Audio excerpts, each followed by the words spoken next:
The road north was a gauntlet of pain and peril for Eddard Stark. His side throbbed where Jaime Lannister's sword had grazed him during the chaotic escape from the Red Keep, a shallow cut that festered in the humid air of the Riverlands. Bandaged hastily by his loyal captain, Jory Cassell, Ned rode grimly onward, his small band of Stark guards dwindling as skirmishes with opportunistic bandits and Lannister scouts claimed lives. The Ironborn rebellion added urgency. Ravens flew ahead and in warning of raids on the western coast, but Ned's mind was fixed on Winterfell and the betrayals that might await him there.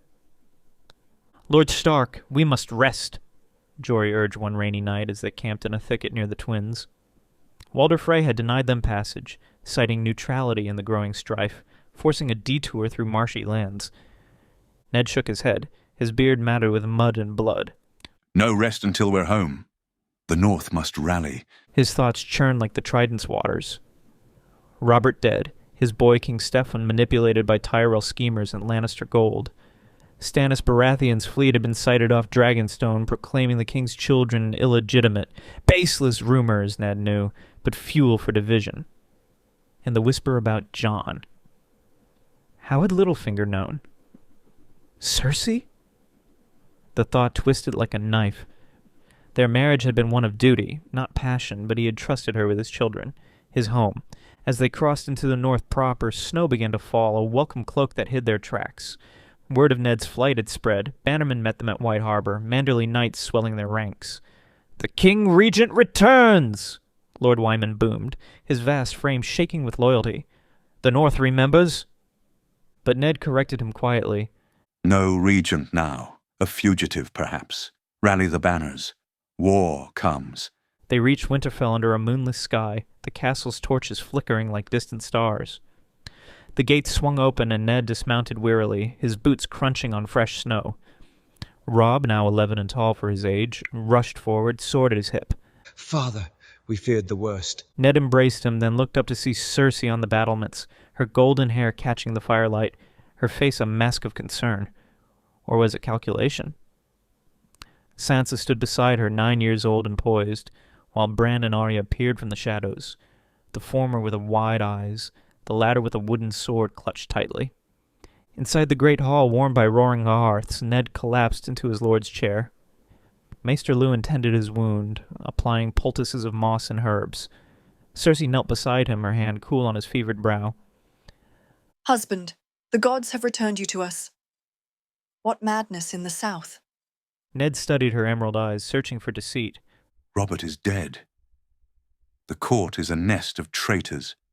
Tywin Lannister and Jaime, they turned on me." Cersei's lips parted in feigned shock. "My father? No, he would never—" "Enough." Ned growled, wincing as Luwin probed the injury. "Where is Jon?" "Safe. Cersei replied smoothly. In his chambers, under guard as you commanded." Ned nodded, but doubt lingered. That night, in their solar with the children abed, he confronted her. "Letters from King's Landing spoke of my bastard hiding Targaryen blood. How did they know, Cersei? Jon is my blood, but the tale I spun, only you and a few know parts of it." Cersei's face hardened. "You accuse me? After years in this frozen tomb, bearing your whelps, perhaps your own loose tongue in court?" Ned rose, towering over her despite the pain. "I am no fool, wife. Your brother's blade nearly ended me. Your father's gold buys silence and swords." She turned away, staring into the fire. "Family is everything to a Lannister. If father acts, it's to protect us, all of us." Their argument echoed into the night, but exhaustion claimed Ned. As he slept fitfully, Cersei slipped out, meeting her cousin Lancel in a hidden alcove. "Send word to Casterly Rock," she whispered. "Stark lives but weakened. The North rallies to him. Advise caution." Lancel nodded, his youthful face eager. "And Jaime?" "Tell him to bide his time. The lion waits for the wolf to stumble." Winterfell buzzed with activity in the following weeks. Ravens flew to every corner of the north, to Carhold, where Rickard Karstark pledged his axes, to the Dreadfort, where Rose Bolton's reply was chillingly curt, to Bear Island, where Mage Mormont vowed her she-bears would fight. The Umbers and Glovers marched in with levies, their great swords gleaming. Ned held council in the Great Hall, maps spread before him. The Greyjoys ravage the west. Lannisport burns, they say. Stannis claims the throne, denouncing Steffon as a cuckold's get. The Tyrells hold King's Landing, but Lannister armies muster. Robb sat at his side, absorbing every word. What of us, father? Do we march south? Ned's grey eyes were stern. The north first. Secure our coasts against Ironborn, then decide. I will not bleed my people for southern games. Cersei attended the councils, her presence a golden anomaly among the fur-clad lords. She spoke little, but her suggestions were shrewd. Ally with my father. His gold can buy sellswords to crush the Greyjoys. The lords grumbled. Great in number spat. Lannister gold! We'd sooner trust a direwolf with a lamb. Ned silenced them. Tywin is kin through marriage, but trust is earned. Privately, Ned sought Jon in the Godswood. The boy, now 14, knelt before the heart tree, his dark hair dusted with snow. Uncle, Jon said, rising. Though he called Ned father in public and private, truths lingered. Ned placed a hand on his shoulder. Dark times, lad. Rumors swirl about your birth. Stay vigilant. Jon's eyes, so like Rhaegar's, flashed. am I a danger to you? No! Ned said firmly. You are my blood. Train hard. The North may need your sword. Jon nodded, but unease gnawed. He sparred with Robb in the yard, their wooden blades clacking, but Cersei's watchful gaze from the balcony chilled him. Meanwhile, Bran, 7 and ever curious, climbed the broken tower, overhearing whispers. He saw Cersei with Lancel, their heads close. Aunt, Lancel said, the Raven is sent. Tywin marches north under guise of aid. Bran slipped, a stone crumbling, but caught himself. Heart pounding, he descended, racing to tell Ned. Father, Lady Mother plots. Ned listened gravely, then confronted Cersei in their chambers. Treason in my own house. Cersei laughed bitterly. Aid, not treason. Father comes to help against the Ironborn. You need him. Ned's hand gripped Ice's pommel. If he crosses the neck with armies unbidden, it's war. She stepped closer, her scent of roses clashing with the North's pine. Then make it alliance. Our children bind us. Robb, Sansa. They carry Lannister blood. Ned turned away. Blood means nothing without honor.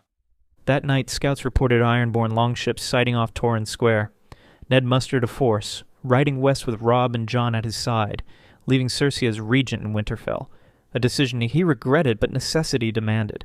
The march west was grueling, snow turning to sleet as they neared the coast. Theon Greyjoy, a ward at Winterfell since the rebellion's end, rode with them, his face pale. My kin, He muttered. Balon proclaims himself king again. Ned clapped his shoulder. Your loyalty is to us now, lad. They met the Ironborn at the stony shore, where jagged cliffs met crashing waves. Victarion Greyjoy's fleet had landed, reavers pillaging villages, their axes dripping blood. Ned's forces, bolstered by Glover men, charged from the hills. The battle was fierce. Ned, bandaged but unyielding, swung ice in arcs of death, cleaving through armored foes. Robb, armored in grey plate, fought beside him, his sword tasting blood for the first time. For Winterfell! He shouted. Jon in the rear with archers loosed arrows that felled a dozen, but the Ironborn were sea-hardened. They pushed back, axes clanging against shields. In the melee, Ned faced Asha Greyjoy, Balon's daughter, her lithe form dodging his blows. The wolf comes to die, She taunted. Ned parried, his wound reopening. Yield and live! She laughed, but a Stark spear ended her defiance. Wounded, not slain, she was captured. As the sun set, the Ironborn retreated to their ships, but not before burning half the shore. Ned stood victorious, but costly. Hundreds dead, including Jory Cassell, his throat slit by a reaver's blade. Around campfires that night, Ned mourned.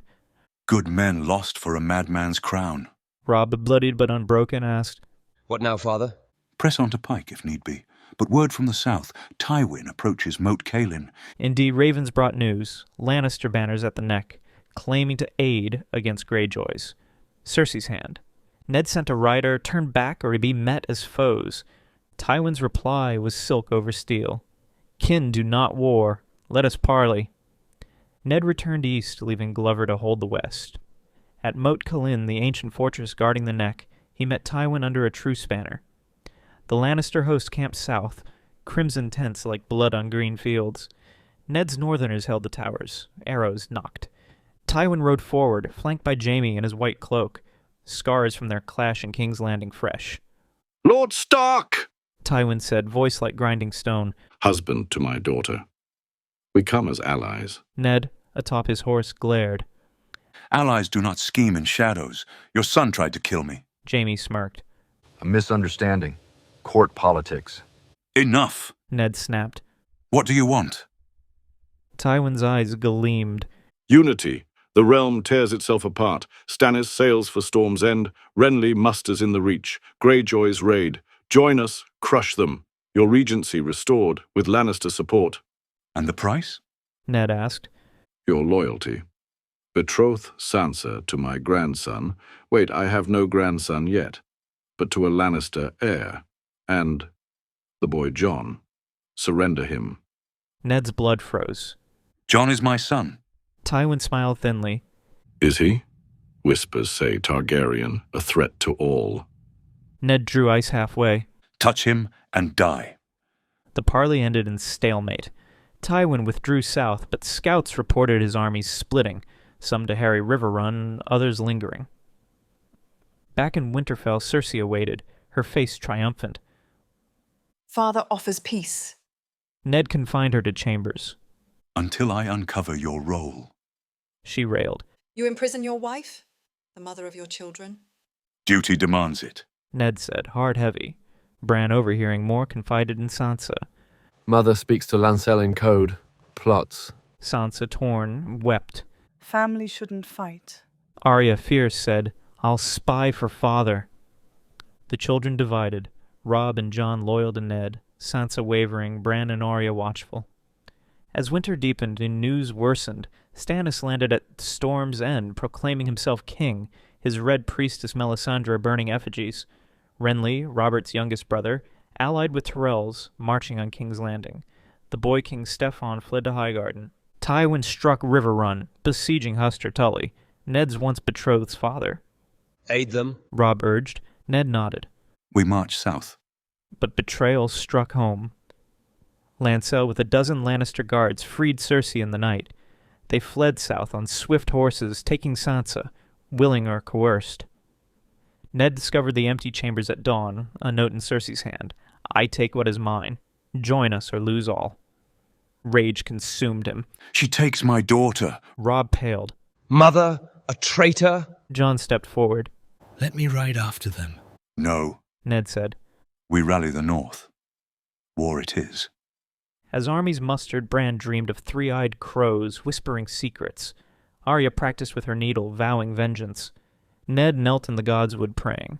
Old gods, guide me. The pack scatters. Far south, Cersei rode with Sansa, Lancel guarding. You'll see, sweetling. The south is glory, not snow. Sansa nodded, but tears fell. What of father? Cersei hardened. He chose honor over family. In Casterly Rock, Tywin welcomed them. Jaime embraced Cersei secretly. The wolf weakens. Soon the north falls. But in Winterfell, Ned forged ahead. With Robb, Jon, Bran, and Arya, he marched south, banners high. The War of the Five Kings brewed. Stannis, Renly, Balon, Steffon, and now Ned, the reluctant contender.